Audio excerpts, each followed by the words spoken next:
எங்கள் அம்மாவுக்கு இன்றைக்கி பிறந்த நாள். நவம்பர் 8, 2025. சந்தோஷமாக அவங்கள நடக்க வச்சு கோயிலுக்கு கூட்டிகிட்டு போனேன்.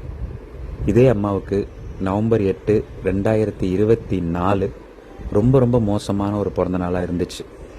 அதுக்கு மொதல் நாள் வீட்டில் துணி மடிச்சிட்டு இருந்தவங்க ஒரு துணி மேலே கால் வச்சு கீழே விழுந்து இடுப்பு எலும்பே கம்ப்ளீட்டாக உடஞ்சி போய் இந்த வயசுக்கு மேலே மறுபடியும் அவங்க நடக்கவே மாட்டாங்க, அவங்க இனிமேல் பெருசாக வெளியில் வரமாட்டாங்க அப்படின்லாம் எல்லாரும் பேசினும் முழுக்க முழுக்க இறைவனோட அருளும் ப்ளஸ் என்னை ஃபாலோ பண்ணிகிட்டு இருக்க நீங்கள் எல்லாரும் கொடுத்த அந்த தன்னம்பிக்கை மட்டும்தான் இன்றைக்கி இந்த அளவுக்கு அம்மாவை ஆக்டிவ் ஆகிருக்கு. ஸோ நான் தனிப்பட்ட முறையில் ஒருத்தருக்கு நான் நன்றி சொல்ல வேண்டியதில்லை. ஏன்னா அம்மா பட்ட கஷ்டங்கள் கொஞ்சம் நஞ்சம் கிடையாது. இன்றைக்கி அவங்க பழைய மாதிரி கோயில்களுக்கு வர அளவுக்கு இந்த அளவுக்கு வந்திருக்காங்கன்னா அது நீங்கள் எல்லாருமே மெசேஜஸ் மூலமாக தனிப்பட்ட முறையிலையும் சரி மெசேஜஸ்லேயும் சரி அவ்வளோ தூரம் எங்கள் குடும்பத்தையே வாழ்த்துனீங்க.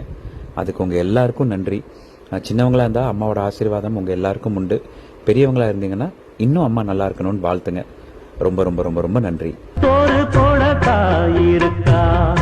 பட்டினிய பார்த்ததில்ல தாயிருக்கும் காரணத்தா கோயிலுக்கு